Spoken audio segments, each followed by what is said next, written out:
Olá! Oi, Samanta! Boa noite! Tá me escutando? Boa noite, gente! Boa noite, pessoas que já estão aqui conosco. Samanta, tá me ouvindo? A Samanta parece que está fora do... Vamos ver se o som está ligado. A Samanta, enquanto a Samanta se organiza, eu passo já o meu boa noite para vocês, o nosso boa noite, da Samanta Oliveira e meu. Muito obrigada por vocês estarem aqui. É sempre uma honra fazer esse programa. Vocês sabem que dentro do programa Interação, hoje é o dia do projeto Dia a Dia, Família e Escola. Mais do que nunca, né, gente? Mais do que nunca. Nós sabemos que essa parceria ela é fundamental para que nós possamos vencer os medos, superar as dificuldades, as situações limites que se impõem no dia a dia da escola e que cada vez mais essa aliança entre a família e a escola se torna imprescindível. Então, meu boa noite a todos. Hoje é um dia especial para mim. Hoje é aniversário da amiga. Agora sim, né, Samanta? Meu Deus, que aflição! Boa noite, Celinha. Que honra estar aqui. Você, minha querida. Eu já falei que é importante a parceria família-escola. Dei boa noite para as pessoas lindas desse chat, pessoas que estão sempre com a gente. E também, Sá, que hoje é um dia, uma noite, um dia inteiro muito especial. Hoje a minha netinha está fazendo 17 anos, então, celebrando a vida. Amanhã, a irmãzinha dela, minha outra netinha, fará 22 anos. Então, estamos em comemoração de aniversários na família. Então, sejam todos super bem-vindos. Ô, Sá, Oi. eu estava falando sobre a importância da parceria família e escola, do projeto Dia a Dia, que é parte integrante do Interação, cada vez mais, né, Samanta? Essa necessidade, essa preocupação, né? Essa preocupação que, principalmente no olhar que a gente tem que pensar dessa criança no todo, né? Que a gente, não só o professor que está na sala de aula, ele precisa também dessa família, que também acompanhe, que ajude essa criança nos desafios, né? Porque a família, muitas vezes, com grandes desafios, quanto o professor também. Então, assim, eu acho que a nossa união é bem-vinda para a educação e ela é essencial para o desenvolvimento humano, né, dessa criança. Então, assim, eu sou muito grata a você, a esse projeto que a gente está dentro do Interação, marcando a essa importância, né? Que os dois são duas instituições importantíssimas nesse processo e que não tem mais e menos, tem junto. Então é isso que a gente está aqui para falar de vários temas que a gente vai durante esse ano falar, né? E esse mês importante, né, Celinha, do autismo, e a gente trazendo aí uma brilhante convidada. É uma querida e uma linda.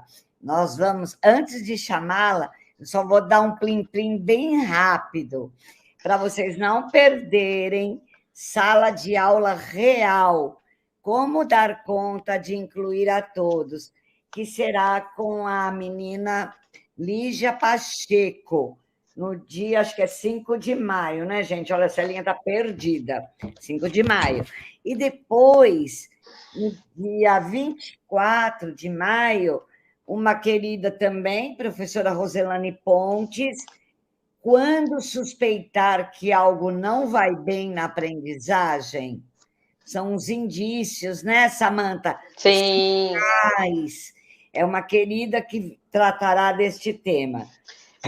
Que é tão importante, né, Celinha? Porque, independente se essa criança está vindo com uma dificuldade ou que ela tenha um transtorno futuro, a gente sabe que esse olhar precoce é importantíssimo para o desenvolvimento dessa criança, né? Sim, porque às vezes as crianças apresentam determinados indícios, sintomas, e nós precisamos estar super atentos para não deixar passar, né? Isso. Esses nuances.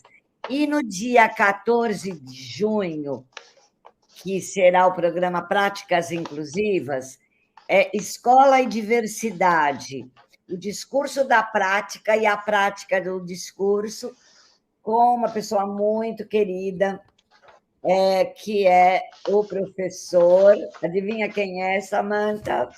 Me conta. Ai, curiosa. Será que eu já sei? Não, né? Sabe? Pode contar. Não vou contar, não. Fala você. É um professor que é do Rio de Janeiro, é uma pessoa incrível. Eu conto no final, que é surpresa. Isso. Bem, e a gente não pode esquecer de convidar todos semana que vem, gente. Congresso Internacional do Sono. Sono e aprendizagem, sono, bem-estar mental, tem tudo a ver. Então, pessoal, por favor, vamos lá, faz inscrição, é gratuito, com grandes profissionais, né? Profissionais internacionais, tá muito chique tudo isso. Então, é isso aí. Dias 27 e 28, né, Sá? Isso, 27 e 28, aqui no CIESP. Perfeito. Pronto, vamos embora? Vamos embora, eu vou contar o nome do professor, porque não aguento surpresa. É o professor Júlio Furtado, estará conosco. Então, Lígia Pacheco, Roselaine e Júlio Furtado. Então, falamos demais já, Celinha. Demais a conta. Ai, então, vamos lá, vamos chamar essa linda. Vamos. Maravilhosa, chiquerésima com esse verde hoje. Nossa, tá sandália, né, Samantha? Então, vamos lá, a doutora Cristiane está por aí. Cadê? Ai, maravilhosa! Pronto. Ela está no tom do post, meu bem. Você pensa que é o quê? Brincadeira? Uma coisa dessa? Cheguei! Até a Celinha caiu, Cris. Cris, obrigada por estar aqui com a gente, viu? Muito obrigada. Sabe que eu tenho uma enorme admiração, não só como profissional, como pessoa, e gratidão.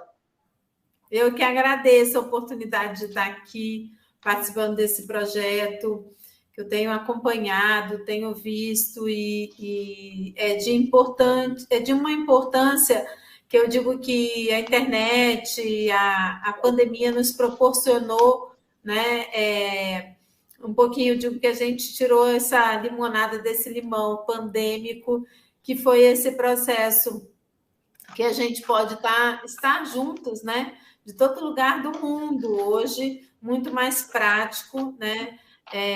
Tem, lógico, as suas peculiaridades, mas eu acho que isso nos proporcionou amizades novas, conheci Sá no processo pandêmico, e a gente foi muito bom, assim, projetos novos, pensamentos novos, troca de saberes novas, isso é bom demais. Obrigada por estar aqui com vocês. Obrigada a você, querida. O seu tema é lindo. Necessário, né? Necessário, imprescindível para os dias de hoje. E por falar nisso, antes mesmo do tema em si, Samantha, existe, né, doutora Cris? Vou chamar de Cris, tá Total. bom? Total.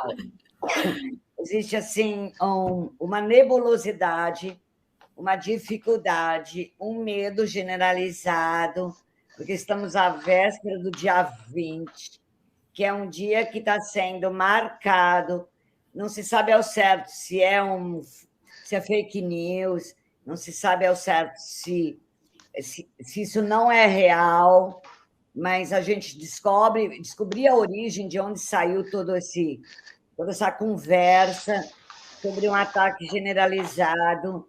Então, isso causa medo, causa ansiedade, causa estresse, enfim. As escolas me ligando, Salinha, o que fazer? Se você estiver insegura, não abra.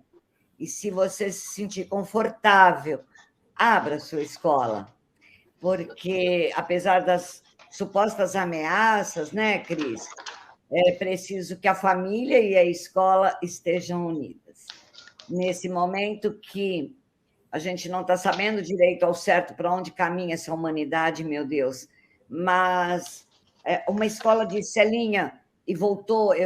Você acha que eu posso dar aula online? É o que você acabou de falar, Cris.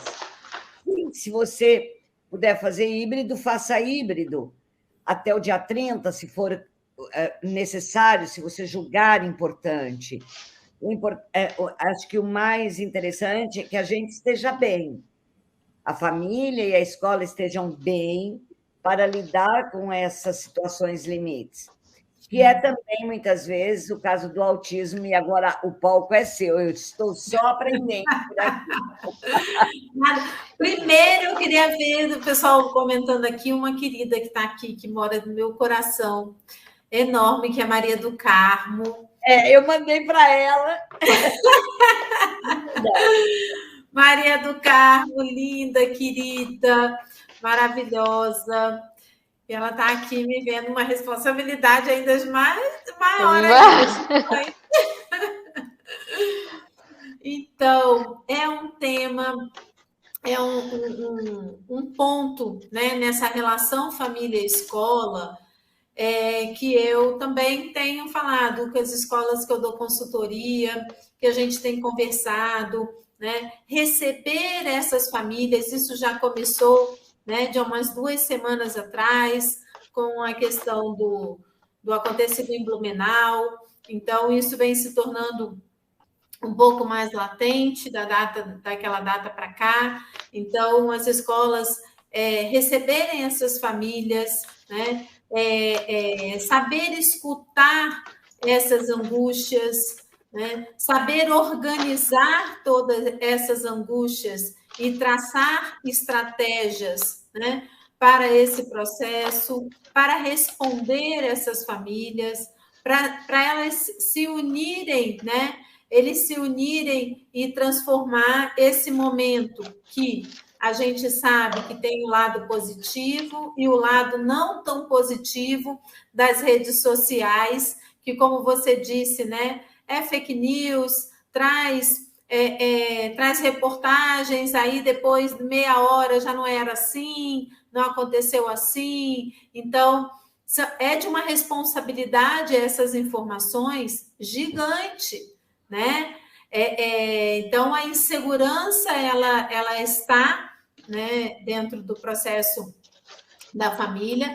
Eu digo que não é uma insegurança com a escola, mas com o processo, né, do que está acontecendo. Então, essa união, essa integração, essa interseção entre as famílias, entre essas angústias, as escolas têm trabalhado muito para responder essas famílias, têm trabalhado muito para ofertar, né, essa segurança ou uma insegurança menor dessas famílias.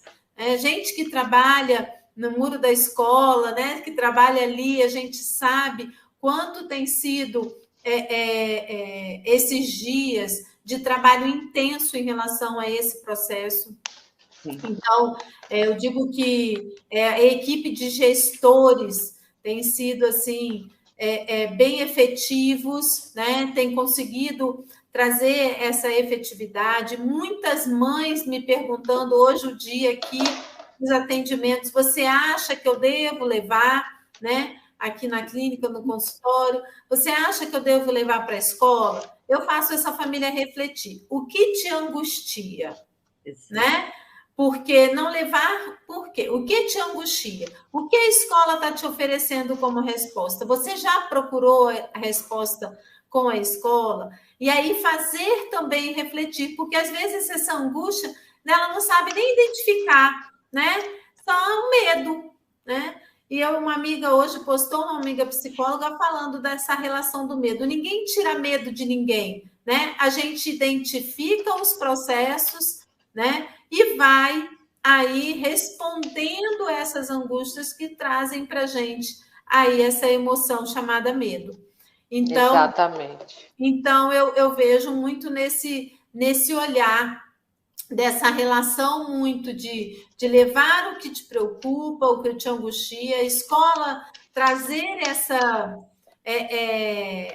organização gestora para que a gente consiga juntos, né, dar conforto a essas crianças, a esses adolescentes que também, né, trazem o medo de estar, porque aquele que já, né, entende, aquele que já consegue, que está na rede, que sabe o que está acontecendo, né, então traz esse processo que precisa também cuidar dessa criança, desse adolescente que está tendo noção do que está acontecendo e muitas vezes sem respostas também, né? Então aqui em Brasília a gente teve o batalhão escolar dentro das escolas, dando palestra, acolhendo as famílias, né? Palestras com profissionais também, falando sobre o medo, falando sobre, né, essas angústias. Então, foi uma semana de trabalho intenso para a escola, para os gestores, né, e para a família se unirem e darem conforto aí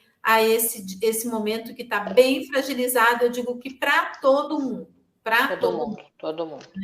Verdade, Cris, foi muito importante aí a Celinha tocar nesse assunto, porque tá muito aflorado, né? E muitas dúvidas, muitas perguntas sem resposta. Quanto a gente tem muita pergunta como educador, né? De repente, o que fazer com o meu aluno, o que eu falar para essa família? E a escola dos meus filhos fizeram reuniões essa semana, vários tipos de reuniões, fizeram grupos até que não existia em um WhatsApp para a gente se apoiar, a gente também ter esse diálogo para todo mundo tentar, né, achar um caminho que ninguém sabe qual é.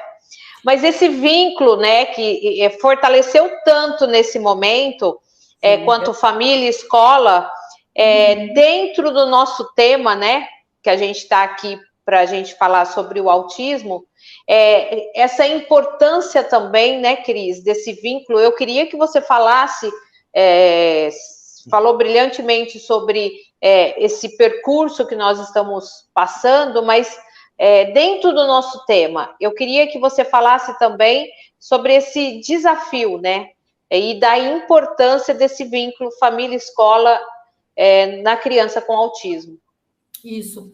E é muito importante a gente falar, só um complemento, que a gente também, em algumas escolas, demos palestras informativas e pedimos o cuidado das postagens nos grupos de WhatsApp, né? O que falar, né? Primeiro averiguar se a informação é verdadeira, né? Então, deixo essa mensagem aqui também. Sempre reflita, busque antes, né, de estar postando nas redes, no WhatsApp, para a gente poder não divulgar coisas que não são tão verdadeiras, né? E em relação à questão dessa relação, né, inclusiva, né, dessa relação saudável, dessa relação que precisa acontecer, né? A gente hoje está falando aqui do autismo, mas eu amplio aí para todo esse processo, seja de alunos neurotípicos, neuroatípicos, é uma relação muito importante, né? Eu digo que quando uma família busca, né, às vezes até sugestões, vem buscar sugestões de escola, eu digo assim, eu posso te dar uma lista de escola, mas você, quanto família, precisa visitar, você precisa, eu digo que quando o coração desse pai, dessa mãe, desse responsável, né, se sente acolhido, se sente protegido, né, se sinta com todas as respostas de perguntas que estão sendo indagadas lá. A escolha precisa ter essa relação, né? Não só quantitativa, assim, que eu digo, de resultados, né? O que faz, o que, mas dessa subjetividade, dessa relação de afeto. E isso começa quando esse pai e essa mãe vai conhecer a escola, né? Então, eu falo muito para as escolas que eu dou consultoria, a escolha da pessoa que vai apresentar a escola, que vai falar da metodologia da escola, né? Que vai entender o que aquele pai precisa, né? Então, eu acho que isso é muito importante, esse acolhimento para a escolha da escola. A relação família-escola começa aí. Ela começa nessa escolha, né? Então, aquela família, ela sabe todas as necessidades, né? Todas as habilidades, todas as fragilidades do seu filho, daquela criança, daquele adolescente. Então, a busca inicial para esse olhar é da família, né? E a escola buscar essas informações para saber se ela oferece aquela necessidade, né? E o que ela precisa fazer para oferecer aquela necessidade, né? Suprir aquela necessidade. Então, essa relação ela começa aí, na visita à escola, né? Eu digo muito para os pais assim: a minha amiga me indicou essa escola, vá conhecer, né? Vá conhecer, vá conversar, né? Com a equipe da escola. Então, eu acho que essa relação começa aí, né? E um outro começo a partir do conhecimento é o ato da matrícula. Esse ato da matrícula ele é muito importante, porque muitas famílias, naquele momento, acham que não informando, né, alguns processos, algumas necessidades dessa criança, vem com a fala: eu vou esperar a escola conhecer, né? Então, muitas vezes isso traz, de repente, uma insegurança da família em informar por algum motivo, né? Mas traz também uma fragilidade da escola em receber essa criança. Por exemplo, um primeiro dia que a escola coloca lá uma música, uma banda, um balão, né? E essa criança tem uma fragilidade sensorial de barulho, medo de balão, né? De papel picado. Então, já vai desfavorecer a escola em receber bem esse aluno. Então, depois do conhecer a escola, escolher a escola, o ato de matrícula e de iniciar já conversas com, né, os gestores, a coordenação, a orientação, a partir desse ato, essa organização da escola em receber essa informação e para quem passar, né?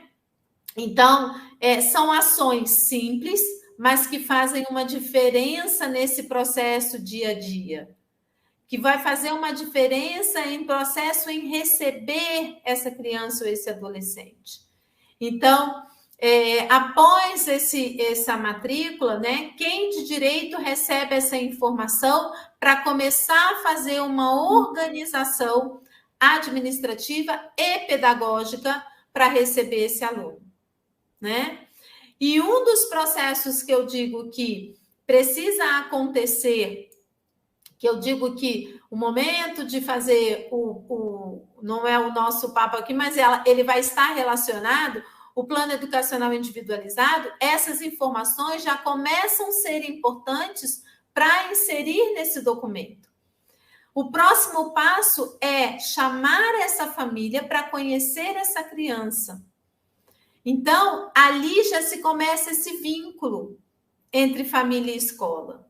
Porque essa família, esse responsável, ele tem informações preciosíssimas para a escola conseguir organizar esse processo. Porque essa construção, ela precisa a família estar junto. ela não vai, a família, que eu digo assim, mas a família não vai estar num processo pedagógico, mas ela informa, né? Ela traz informações que podem favorecer o processo pedagógico.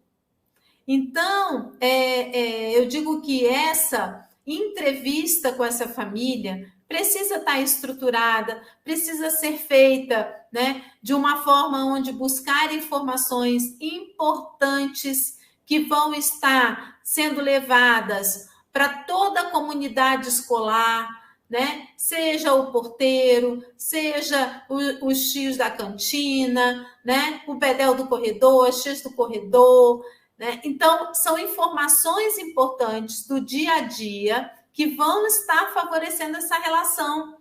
Porque eu vou dizer como conhecimento de causa, toda mãe atípica, ela é ligada na tomada. Ela tá ali o tempo inteiro. Então, ela é chamada de mãe bilhete, ela é chamada de mãe que está na porta da escola todo dia. Mas por quê? Porque tem um processo ali de expectativa, de mãe, de pai, de avó, né? Quem tiver responsável por essa criança. Então, é muito importante a gente saber receber e saber dar informações quem essa família procura em casos que ela quer falar pedagógicos, quem essa família procura no caso administrativo, quem essa família procura, por exemplo, se a escola está fornecendo alimentação, ela está no integral, então com quem ela conversa sobre alimentação, existe uma seletividade alimentar, quem ela procura. Essa relação é uma relação, né, de muitos detalhes, muitos processos que precisam estar organizados para que essa relação seja saudável, numa busca de um objetivo para a criança ou adolescente. Eu digo que não pode ser gerado um cabo de guerra, cada um puxar para um lado e a criança, o aluno está ali, né? Então, quando essa relação ela se torna com informações, e essas informações elas são trabalhadas dentro da escola, dentro da comunidade escolar, para que todos conheçam esse aluno, e o que a gente tem que entender que são todos mesmo, quando eu falei do porteiro, se ele sabe que vai ter uma festa no corredor, né, numa sala, então ele já organiza, ele já é informado, né? Se ele sabe que vai ter algum processo que precisa cuidar para algum tipo de aluno, né? Para aquela inclusão daquele aluno. Então, gente, essas informações, elas precisam, não podem ficar num formulário de papel dentro da pasta do aluno, né? A gente sabe que tem informações sigilosas dentro do processo de gestores, né? De respeito a todas as informações que chegam, mas tem informações que precisam ser divulgadas, trabalhadas, pensadas, porque essa relação, ela se torna muito mais forte. E, gente, vai acontecer tanto falhas da escola, muitas vezes da família, vai acontecer. E quando eles têm um olhar sabendo que eles estão trabalhando juntos, um vai pontuar essa falha como uma construção e não como um erro, né? Que é um erro, né? Olha, essa atividade aqui eu achei que podia, né? Ela não conseguiu fazer por isso. Olha, esqueceu um livro hoje de geografia, tem essas páginas. Vamos pensar, vocês querem fazer umas em casa, a gente faz aqui, como é que a gente vai construir isso? E é isso que é importante, essa construção. Porque esses momentos, muitas vezes eu chamo, né, de gapzinho, eles conseguem ser trabalhados juntos. Então, tanto para a família eu falo, né, não vê a escola como um concorrente, né, porque a gente sabe que muitas vezes a mãe tem a expectativa da escola fazer tudo que ela faria como mãe, né? e que a gente sabe que não é. O papel de mãe é um e da escola é outro. Então, isso a gente tem que ter também nessa conversa com a família. Então, essas relações, o meio de comunicação, então, a agenda ou um caderno de comunicação, seja via monitora, seja via escola, coordenação, orientação, é uma dica importante, porque, às vezes, a gente sabe uma dinâmica de sala de aula, a gente sabe uma dinâmica de gestão de escola, que é punk, cada momento é um flash do dia a dia, né? Eu já fui professora, orientadora, coordenadora, diretora de escola, eu já passei por todos os shows da escola, então eu sei exatamente, né, como é a dinâmica de uma escola. Não tem rotina sem rotina, né, menina? É isso mesmo. Ô, Cris, deixa eu te falar uma coisa. Você trouxe alguns pontos super lindos. Você coloca sobre a expectativa dos pais, quer dizer, na verdade, é o sonho, e ele espera que a escola, que a gente chama como educadora, professora, de valor agregado. Uhum. Esse valor agregado tem que ser correspondente ao sonho desse pai em relação ao seu menino. E aí você trouxe que começa na visita, eu anotei, porque eu sou uma boa aluna, e consolida no ato da matrícula e você começa a construir vínculos. Porém, enquanto professora, o que eu tenho percebido em escolas que estão construindo processos de inclusão é que não está claro, muitas vezes, para as escolas. Elas querem incluir, elas têm como objetivo a inclusão, mas ainda há muita dificuldade, Cris, e uma certa nebulosidade de determinados processos, de determinados procedimentos. Por isso que eu creio que a inclusão ela tem que ser discutida, sim, no coletivo, para e passo, item a item, como faremos se acontecer isso? Se o menino autista for severo, se não for severo, nós temos condições, nós temos tutoria. Isso se dá o nome, porque é a minha paixão, de projeto político pedagógico. É discutir nessa escola o que se quer, o que se pode, o que é necessário. Porque as escolas, via de regra, não têm um projeto político, embora seja uma obrigação da lei, as escolas privadas, principalmente, não têm esse projeto. Então, muitas escolas partem da boa vontade infinita do professor e do desejo de um diretor, mas precisa ser discutida. E muitas vezes, Cris, não casa o sonho da família com a beleza de uma escola. É muito mais que talvez seja necessário mostrar a escola, talvez, o físico, a árvore, a piscina. São as pessoas, né, que fazem essa escola. Então, eu acho que essa parceria, tudo que você trouxe é fantástico. Mas eu quero te perguntar uma coisa. Será que todas as famílias também têm consciência do alcance deste menino? Tem consciência que ela não pode equipará-lo ao outro? Veja, essa inconsciência talvez seja um fator, eu não sei, eu quero que você conte sua experiência, uma pergunta leiga minha, desculpa pela pergunta. Nada, maravilhosa.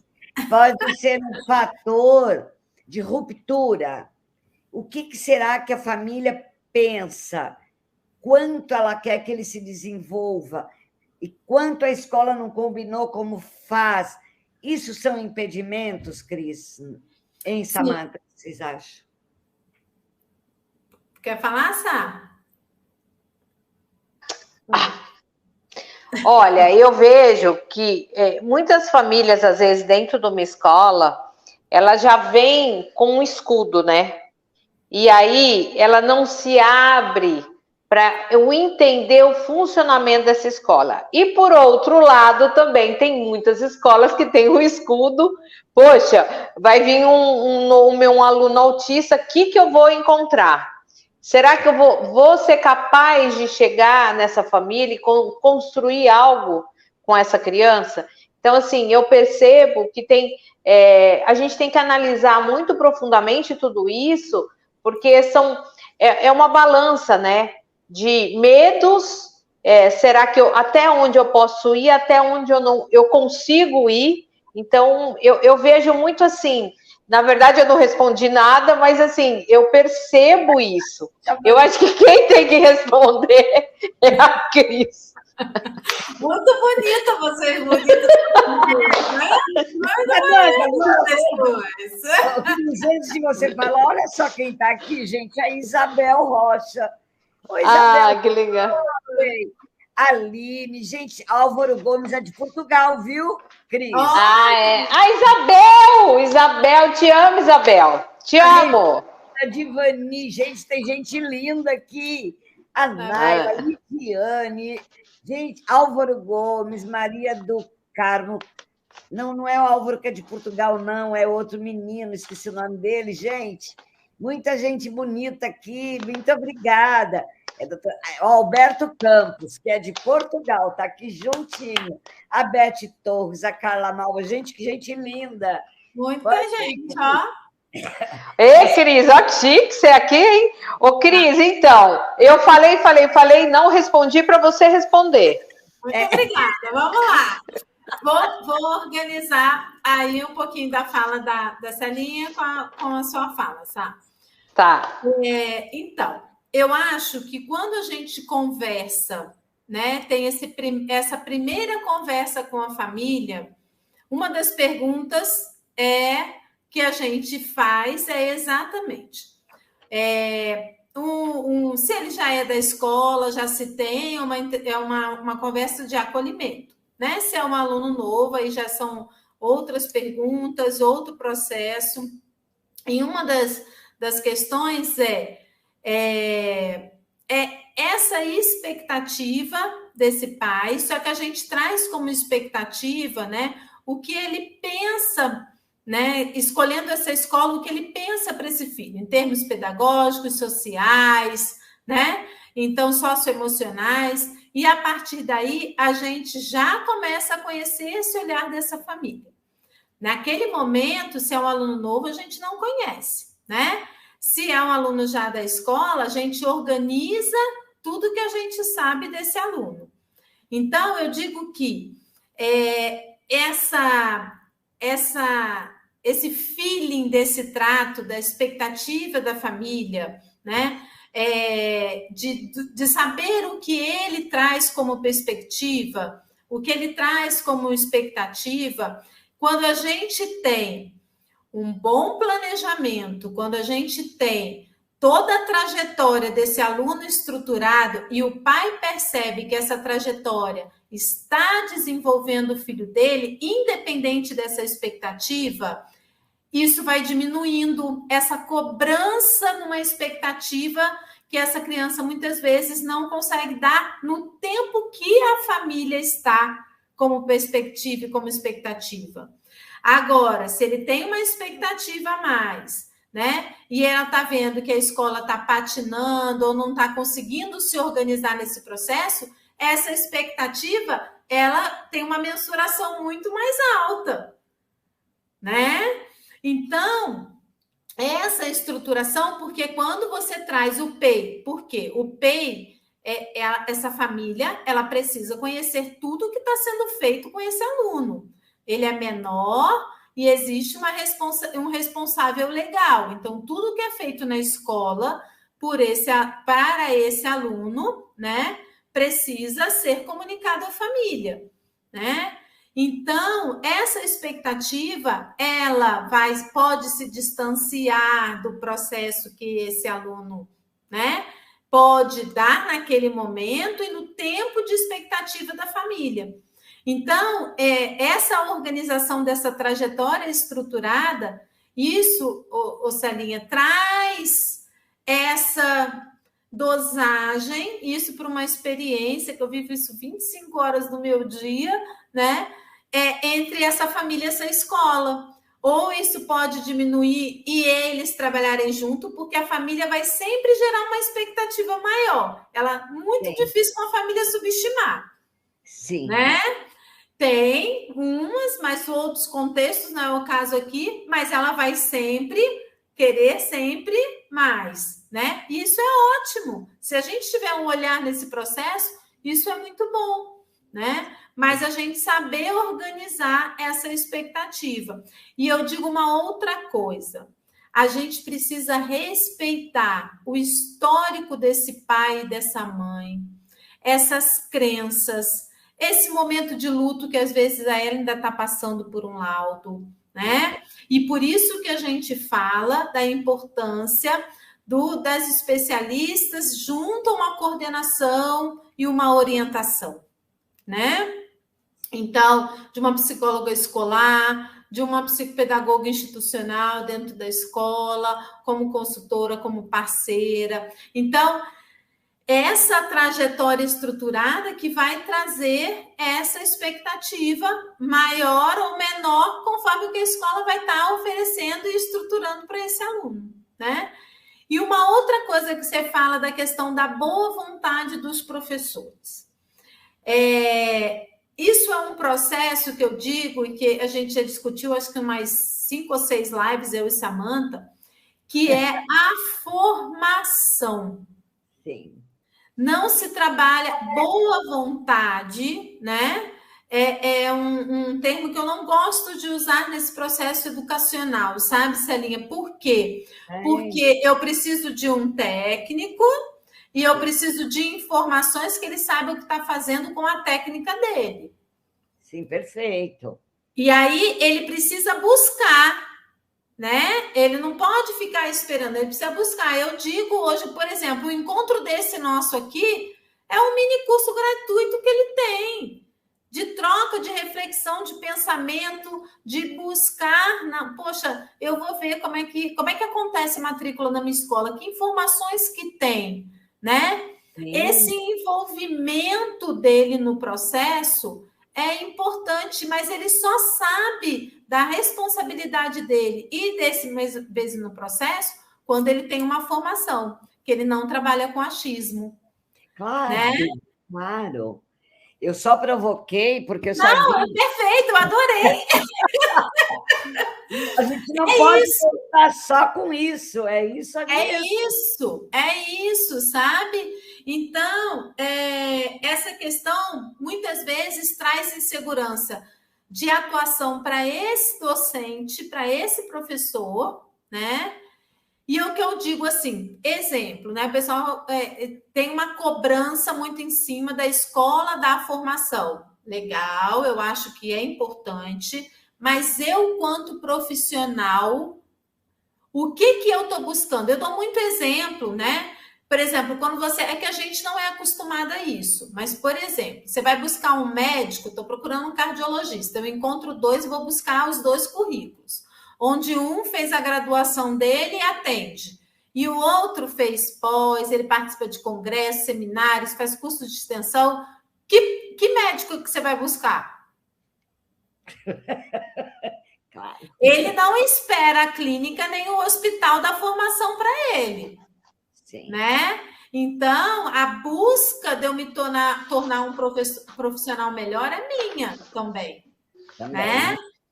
Então, nas minhas formações, eu falo muito isso. Então, a busca desse profissional se tornar melhor, e é o que eu digo hoje, por exemplo, um professor do século XXI não entender como esse cérebro não aprende, não entender qual é a dificuldade, síndrome, transtorno, distúrbio, né? Dificuldade de aprendizagem. Então, são informações que são básicas para a minha atuação dentro do processo de inclusão, né? Então, é um processo que eu digo que é muito importante essa busca. E, por exemplo, momentos como esse são formações riquíssimas. Eu vi o tanto de curso aí, o tanto de formações importantes, né? Porque, e o que eu digo, né? Que um professor falou para mim e eu memorizei. Ô, Cris, tem um monte de curso 0800 bom, né? Que é gratuito, né? Mas então, são pessoas, feras, expertise nos assuntos que tem. Ô, Cris, sabe, é bem no que a gente sempre fala, né? Que a gente sempre toca nesse tema mesmo sobre formação de professor. Mas a gente fala, aí já ouvi críticas, né? Sobre, agora eu tenho que saber tudo, eu tenho que ser neurologista. Não, você tem que ser um investigador do seu aluno. Você tem que investigar aquilo. E se aquilo, eu preciso de uma informação, de uma formação continuada, eu vou buscar minha formação continuada para ser um bom docente. Senão, eu não vou conseguir chegar no meu objetivo, né, Cris? E, às vezes, saber para quem pedir essa informação. Porque muitas vezes... Sério? Ele está com uma questão numa cópia de quadro, né? Vamos lá, meu aluno, ele está numa morosidade de cópia de quadro, né? Então, ele vai falar para o orientador e vai dizer assim, olha, isso pode estar associado a uma avaliação oftalmológica, pode pedir informação se, de repente, ele é acompanhado por uma psicopedagoga. Então, saber até, né, aonde pedir informação. Isso também é importante, né? Então, isso que eu considero... Essa semana mesmo, domingo, eu perturbei a SAP, porque eu estou numa pesquisa de um paciente meu, eu falei dessa relação do autismo com a dislexia, e eu estou buscando, eu estou estudando, e estou, né? Então, é isso, é a gente buscar. E a outra questão, gente, eu falo, eu sou assim, passo a primeira e vou embora, vocês vão me mandando... Que linda que ela é, Sá. Obrigada, viu, por ter trazido essa princesona. Linda. Não, a Cris, gente, eu e a Cris em live, tem que pedir licença, né, Cris? Quando eu começo ela, vixe Maria, mas a Cris é isso aí. Sabe o que é engraçado? As pessoas, às vezes, se acomodam no que estudou, mas ela tem que desenvolver tudo isso. A Cris mostra para mim muito, sabe, Celinha, o quanto que ela não parou.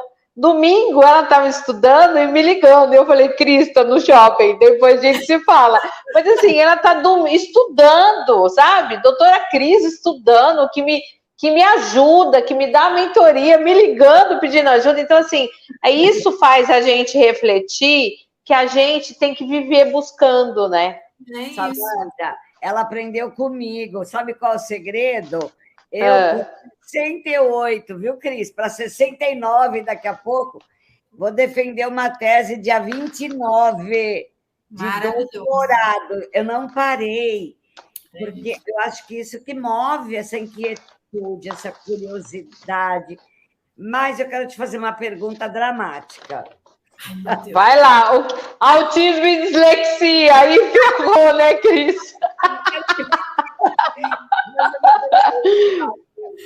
Essa parceria família e escola, com pessoas, crianças, jovens, autistas, nem sempre as famílias também têm consciência. Então, esse é o primeiro ponto. Muitas vezes a família desconhece. Esse é um ponto que eu vou deixar de lado. O que eu quero te perguntar quais são, além de conhecer a escola, do ato da matrícula, da escola ter um projeto político-pedagógico, de ser discutido no coletivo, do professor fazer formação, da expectativa do pai ser o melhor para o seu filho, além disso, tudo maravilhoso que você já trouxe, Cris, eu pergunto, quando não acontece essa parceria, o que falha no meio do caminho? O que gera descontentamento da escola em relação à família e vice-versa? Eu prometo não perguntar mais, viu? Porque as perguntas são assim. Isso é maravilhoso, porque faz a gente refletir junto no processo, que eu digo assim, são muitas variáveis que vão acontecendo, sabe? Pela insatisfação e pela uma relação fragilizada entre, né? Eu digo que são Duas instituições. O primeiro grupo social dessa criança, que é essa família, e o segundo, porque ela sai da família para a escola, né? Para dividir esse processo. E aí é onde entra também um ponto que a Samantha falou do escudo, nesse mesmo olhar seu, Celinha. Porque muitas vezes a família já chega escudada e já chega na defensiva de um processo, de vários processos fragilizados, sabe? Então, às vezes, essa família chega, né, com esse escudo, nessa defensiva, porque ela já vem de processos fragilizados.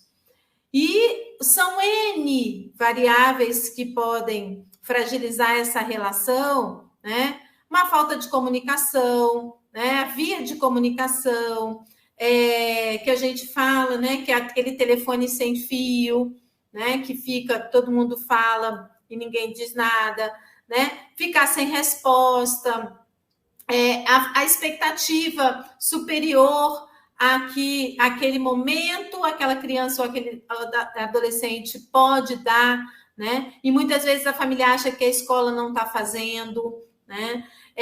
Tem a questão dessa, às vezes, que a gente precisa entender desse momento que a família está. Eu tô com um paciente que eu estou há 1 ano trabalhando com ele, junto com a fono e junto com a escola, e agora a família chegou no momento de fazer uma avaliação neuropsicológica. Porque antes isso ia ser uma mensuração tão gigante para essa família que a gente foi trabalhando esse processo, né? Então é isso. Será que essa família... É por isso que eu falo desse olhar desses gestores, orientação, coordenação para a escola, para essa família, a família também saber pedir, saber dizer quais são esses processos. Então, são muitas variáveis que estão envolvidas nesses dois, né? Que a gente precisa diminuir esses ruídos, diminuir essas fragilidades, para que essa relação se fortaleça, né? Então, a gente tem falado muito isso, a gente sabe que muitas vezes trazer algumas famílias para a escola não é fácil, né? Então, eu vejo quantas escolas preparam palestras, preparam, muitas vezes, manhãs de convivência, café da manhã, e aparecem pouquíssimas famílias, sim, sabe? Muitas vezes a família também busca essa escola, né? E o processo de receber também, né? Mas eu vejo hoje esses pontos que às vezes são tão fáceis de fazer, não são dinâmicas, né? Muito demandam muito de processos. Mas eu digo que a relação família-escola, ela é um ponto importante para o processo de inclusão. O autismo, assim, pelo espectro, né? Eu digo que são muitos... a individualidade, ela é intensa. Então, eu tenho processos que eu vou usar com o João, que eu não preciso usar com o Pedro, nem com a Maria, né? Então, quando eu tenho essas informações dessa família, uma observação pontuada, né? Sem aquela pontuação macro, né? Da sala de aula, que eu sei falar sobre comportamento e sobre pedagógico. Muitas vezes o olhar fica só no comportamento, né? Então, ter esse olhar pedagógico. Então, essas informações é que vão dar sustentação para essa relação. Tanto da relação da família, dessa informação, que eu digo muito para as minhas famílias. Senta e tudo que é informação importante que ele tem, dê à escola. Não esconda, não omita, né? Isso é muito importante. Converse com a escola.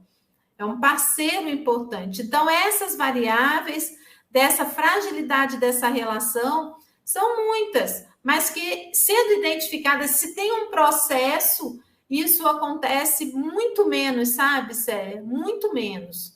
Porque tem um processo a ser estruturado, a ser são ações efetivas.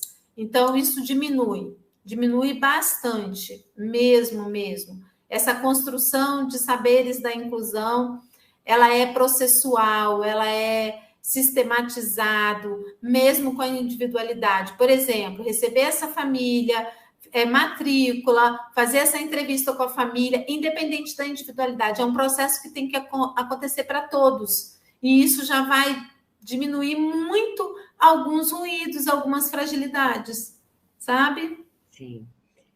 O que a gente vê normalmente, viu, Samantha, são pais queixando das escolas, e o contrário disso sendo verdadeiro.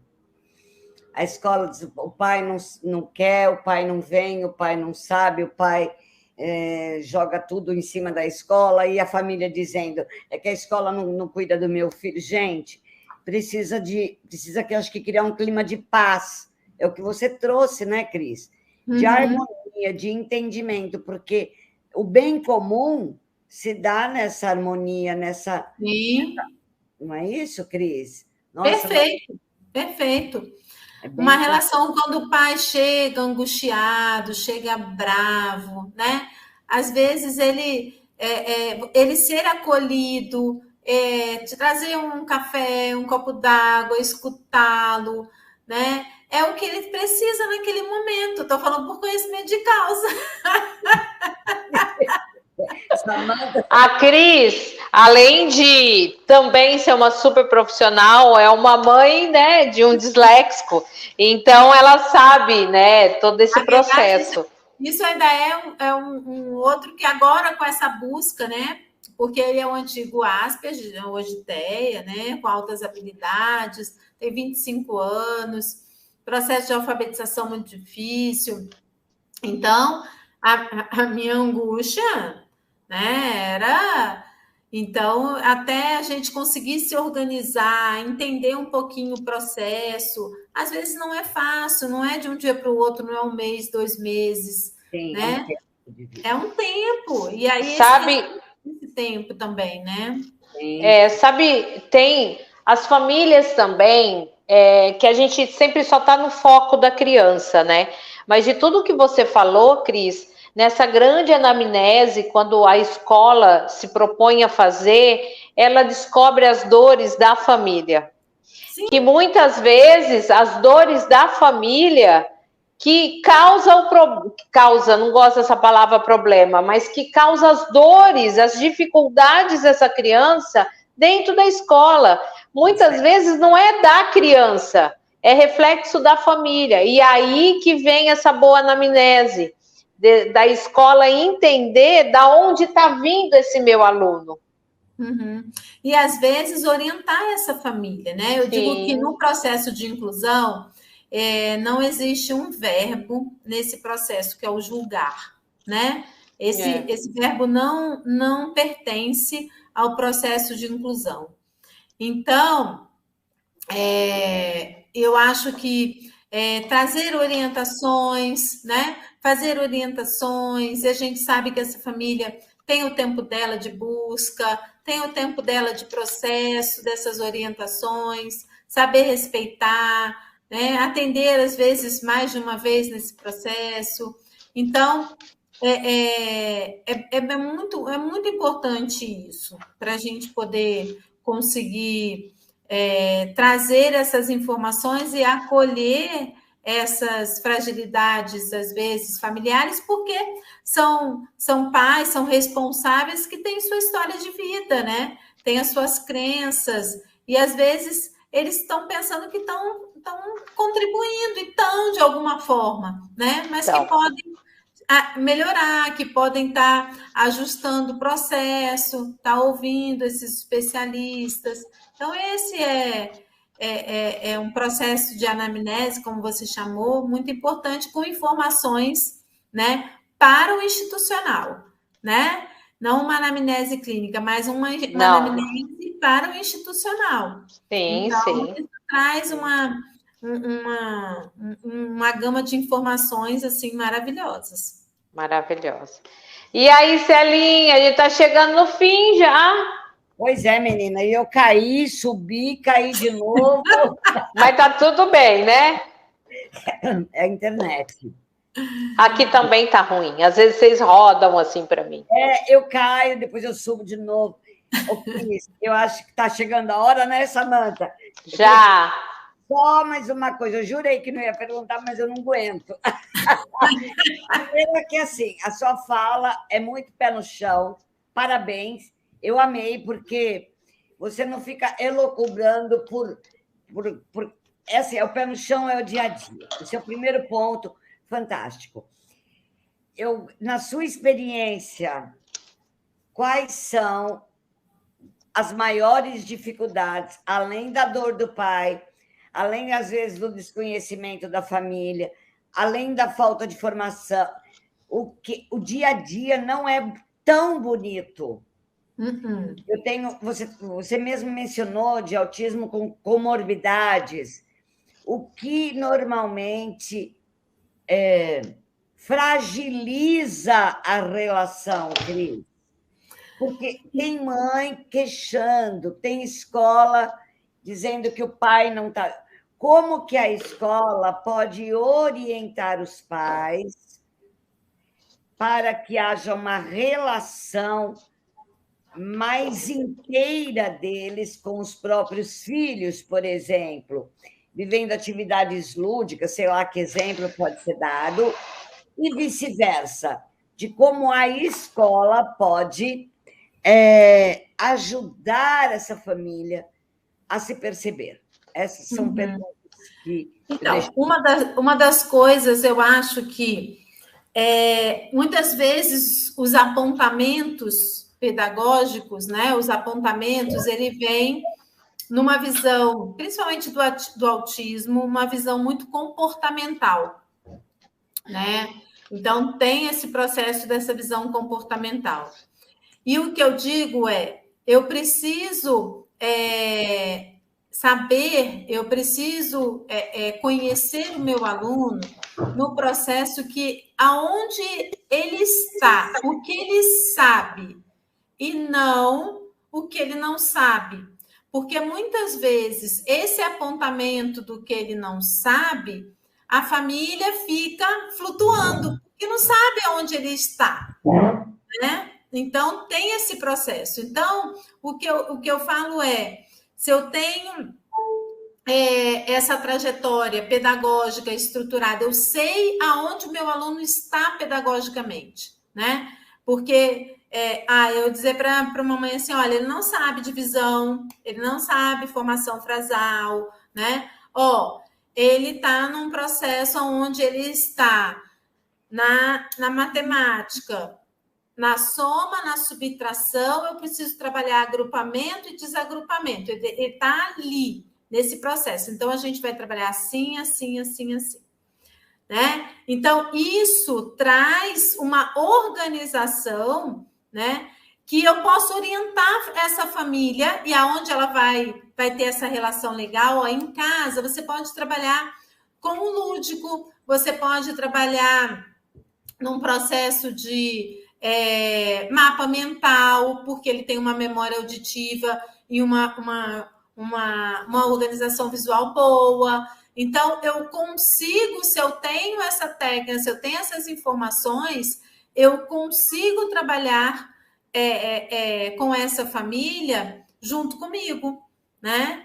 Então, se eu sei onde esse aluno se encontra, porque senão eu só relato que ele não sabe. Eu preciso saber aonde ele se encontra, aonde ele está, né, de conhecimentos pedagógicos. E a partir dali, eu traçar com a família estratégias que ela pode me ajudar nessa evolução, né? Então, por exemplo, olha, como é que está a organização de rotina dele em casa, né? Como é que é? Anota. Então, olha só, vamos buscar, né, uma psicopedagoga que faça essa organização de estudos, né? Então, como é que está essa rotina família, né? Como é que é o final de semana dele? Então, quando a gente trabalha esse processo e traz a família, essa responsabilidade da família para o processo, que ela percebe o que ela precisa também, né? A escola consegue oferecer ali pareado. Então, tem esse olhar que a gente consegue organizar, né? Então, que vai trazendo um respiro tanto para a escola quanto para a família, e esse desenvolvimento e esse caminhar dessa construção de saberes tem sempre as pedrinhas no caminho, ele não vai ser, né? Tudo lisinho, não, vai ter os buraquinhos que tropeça, volta um passinho e a gente reconstrói. Então, mas esse é o processo. E isso é para todo mundo, né? Eu digo muitas vezes, os meus falam assim, nossa, mas eu fui tão bem em história no primeiro bimestre, no segundo não foi legal. Vamos analisar o conteúdo? O que esse conteúdo te solicitou, que você foi bem? E o que esse conteúdo está te solicitando que você não está indo bem? Sim. Entendeu? Então, e isso pode trazer para a família, porque às vezes a família cobra, por que ele teve uma queda agora esse bimestre, esse trimestre, né? Então, são muitos variáveis que a gente fica aqui a noite toda, que eu amo, a gente pode ir conversando. Gente, estou apaixonada, viu, Samanta? Apaixonada. Samanta, você que enxerga bem, vê se tem alguma pergunta para a Cris. Eu estou no celular, eu não consigo ver. Você está no celular, minha amiga? Tô. Mas, ó, se qualquer coisa também, se vocês, depois a pessoa quiser perguntar, pode passar para vocês, a gente vai respondendo juntas, estou à disposição. Tranquilo. Viu? Te procura lá também nas suas redes sociais, né, Cris? Pode. Cristiane O. Souza. Tá lá. Tem a clínica também, né? Vamos fazer assim um merchan aí um pouquinho, Cris. Tem, Resolução. É meu centro multidisciplinar aqui em Brasília. Então, nasceu por uma questão pessoal, né? Para quem já sabe, eu era não, porque a gente não deixa de ser, mas era professora de Cristiane O. Souza, @ Cristiane O. Souza. Eu era professora de exatas, né? Eu era professora de exatas.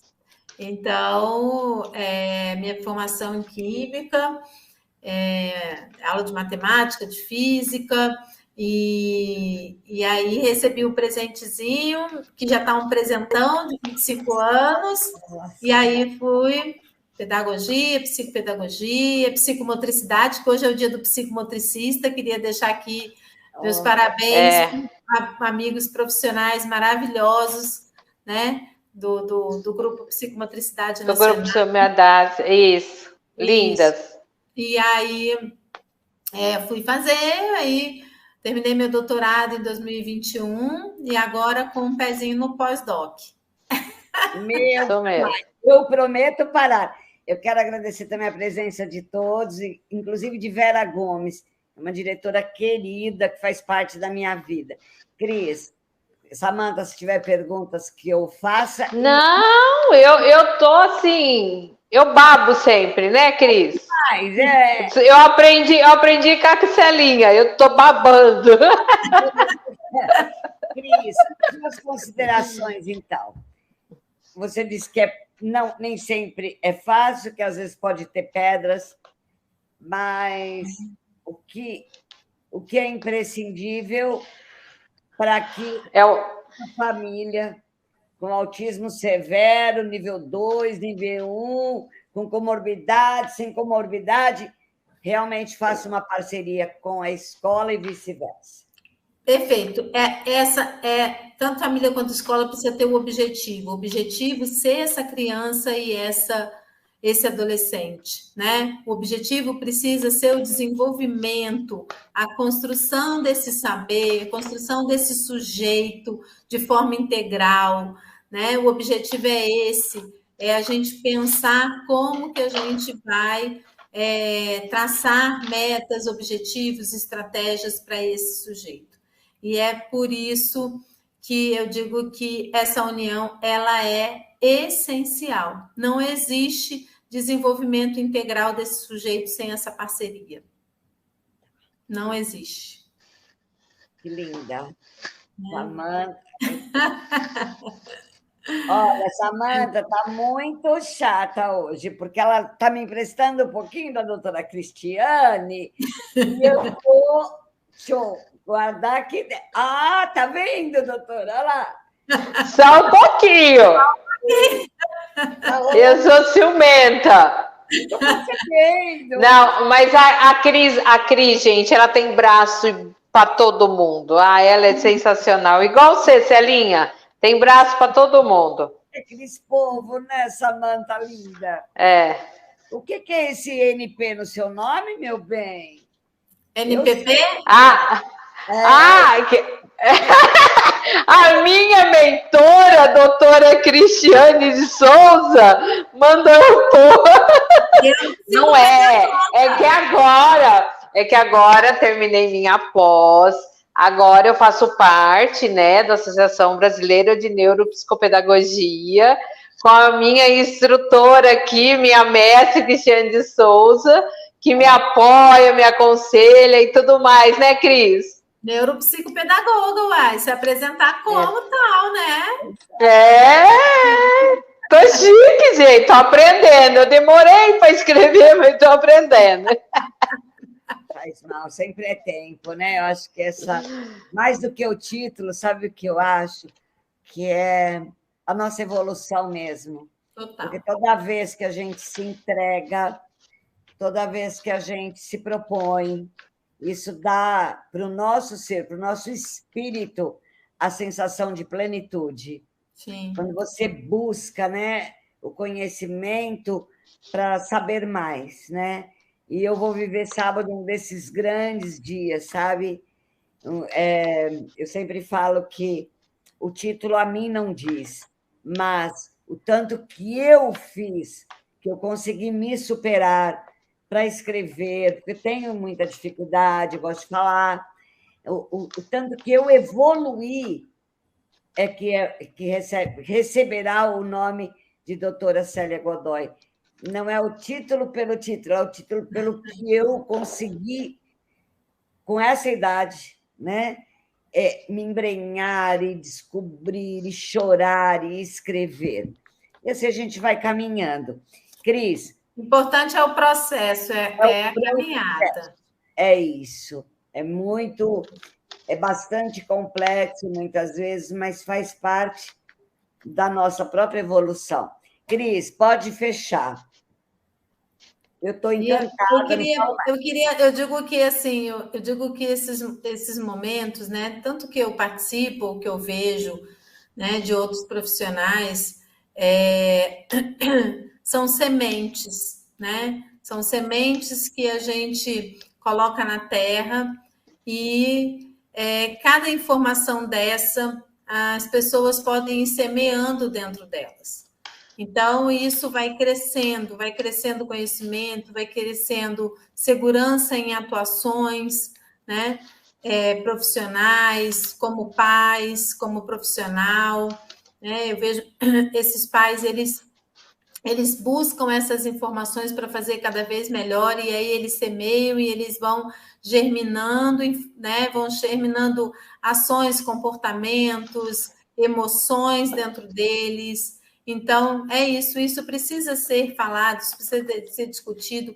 É um tema, é um processo de inclusão que realmente ainda, né, a gente traz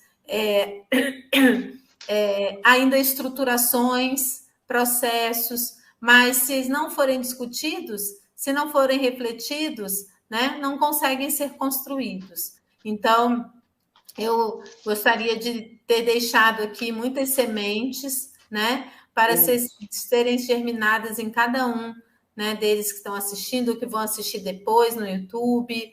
Então, que essas sementes germinem bastante, dando muitos frutos, muitos frutos. Obrigada, Cris. Deixa eu Cris, obrigada, viu? Deus abençoe. Amém. Eu que agradeço demais. Bom demais, viu? Gente, um abraço virtual para todo mundo aí. Um beijo, fiquem com Deus. E eu vou estar aqui. Cris, olha quem chegou. Vem. Deixa eu ver. Você vai adorar quem chegou. Ele tem que chegar todo final de curso. Eu tenho uma piquititinha também. Dessa raça? Não, a minha é Shih Tzu. Tá. Esse é o arteiro de todos. Mas, como diz aquele, eu só vejo o lado bom do que ele tem de potencial, mas a arte é grande, viu? Eu procuro ver o que ele tem de melhor, amoroso, carinhoso, mas rasga sofá. O que eu posso fazer? É tudo que eu tenho para hoje. Precisamos ver que é uma habilidade, uai, é uma habilidade. É isso mesmo. Gratidão. Beijo, gente. Obrigada, Ciesp. Obrigada, Regina. Obrigada, Bel. Boa noite, gente linda. Vamos Obrigada, Isabel, também, com as informações querida. Beijo. Beijo. Acordem bem amanhã. Amém.